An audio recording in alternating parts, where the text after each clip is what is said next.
So I'm Ben, one of the strategy leads at Animal Rising, or AR, probably best known recently for delaying the Grand National. So to be crystal clear, AR's mission is a plant-based food system alongside a mass rewilding program as the key solution to the climate crisis and the best way we can help out the billions of sentient animals we share the planet with. Yes! So we're all here because we want nature restored, but and it's really great to hear everyone come up and talk about hedgehogs, nightingales, butterflies, and oil. But the elephant in the room is, of course, animal farming. Yes! And frankly, I do find it bizarre that I've not barely heard a whisper of the real issue. And the issue is land use. And the problem is we're using almost all of the land on the planet and the UK for animal farming. It's quite simple. So, for example, 16% of the UK is used for sheep farming. We get 1% of the calories from sheep.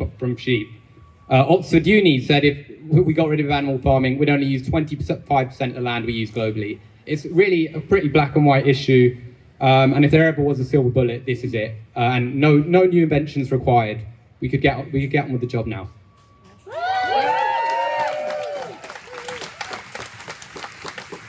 So in pursuit of this goal, AR, we've obviously taken a lot of risks over the last few years. You could say too many risks. So blocked McDonald's, the dairy industry, the Grand National, and we've actually had about 500 arrests in the last year or so. I've been arrested 15 or 20 times, and I actually spent the best month of the year, June, in prison. And you can ask, and well, it depends what day you ask. Has it been worth it? Well, some of them are, some of them aren't, and that's the nature of pursuing high risk, high return strategies rather than no risk, no return strategies. So the strategic context requires us to pursue bolder, higher risk strategies for kind of two reasons. Is one, there's no point walking for a bus if only running's going to get it. And number two is it's just possible to get things through that it wasn't possible in the 90s. We're not in 1995 anymore. So a great example was our plant-based universities campaign.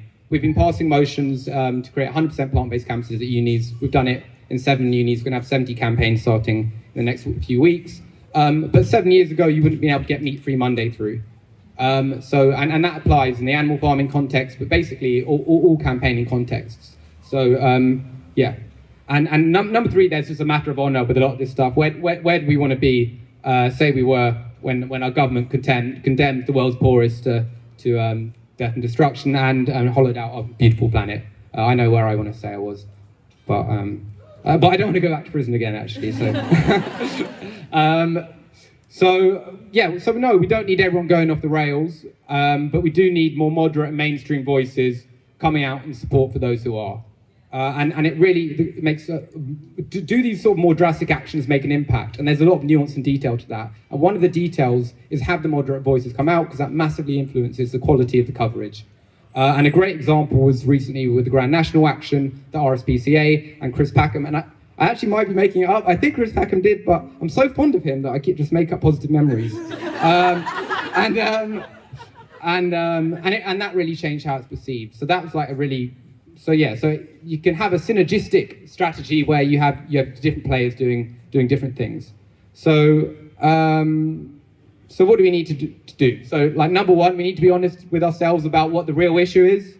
We need a plant-based food system alongside mass rewilding, and we need to be supporting farms to do this. So that's like an action that we call at a government level, systemic level.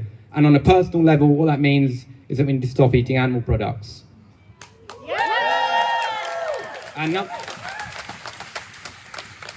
number two, we just need to be bolder in the actions and risks we take in our campaigns, like the RSPB was for about 10 seconds earlier this year. It was very brave. And then there are many ways you can take risks. But I would say a small point on that, because the RSPB came out and said, oh, we should be criticizing, and I mean, we shouldn't be criticizing individuals, just policies. And I think that really boils it. This isn't a bureaucratic exercise, just about policies. There's heart in this, and so we should be criticizing the people.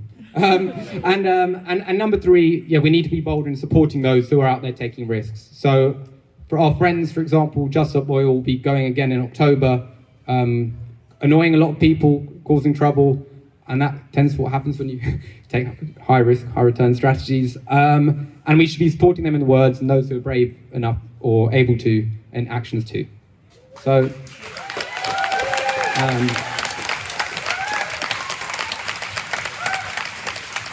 cool. So I hope I've got the tone right, and and hope we can start all being a bit bolder as the times demand. Thank you.